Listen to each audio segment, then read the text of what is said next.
Hey everyone, I'm Ed Kimber. I'm a baker and cookbook author, and you may also know me as the first winner of the Great British Bake Off.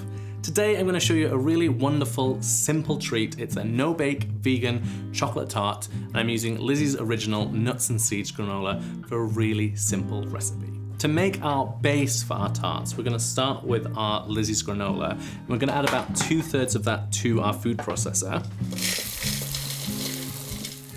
And then we're just going to pulse that until it's slightly broken down. We want a more crumbly, slightly finer mixture.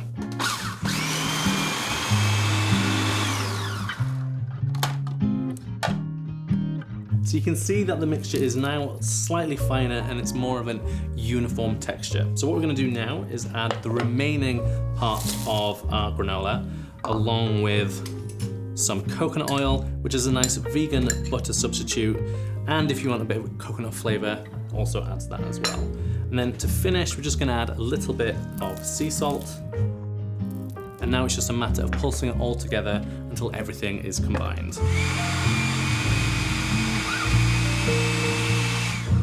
So the base ends up looking a little bit like a kind of classic cheesecake base. So all we're gonna do is add that to a bowl and we're gonna divide it equally between our 4 tart tins. So just spoon it in.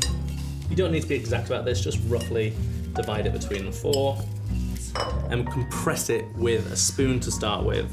So just press so it peaks all around and pops up the sides of the tin. And then what we do is just take a flat glass or a cup and just help reinforce that using your thumb to help create the side of the tart shells like that.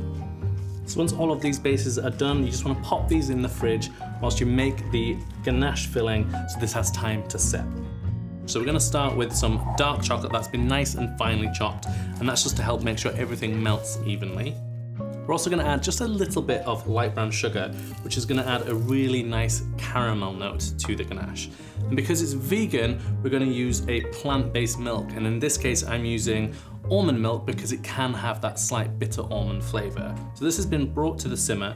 We're just going to pour that over our chocolate mixture, and we're just going to let that sit for about 2 or 3 minutes just to get everything nice and combined. Let the chocolate start to melt before we stir it together.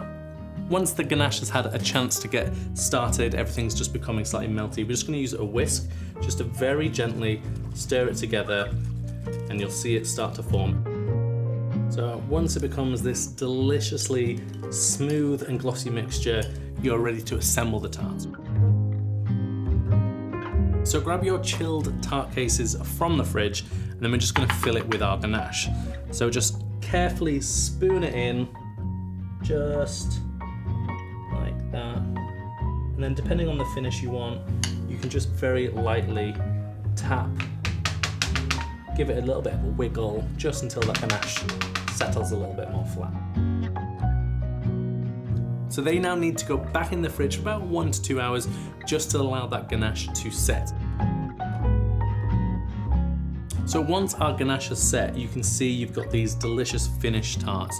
Really nice textural tart crust from the Lizzie's granola and a really nice dark, rich ganache. Now you could serve them as they are, really nice and simple, or if you fancy dressing them up for a dinner party maybe, I'm just going to add a few berries and a little bit of creme fraiche just to add a little bit of tartness as well.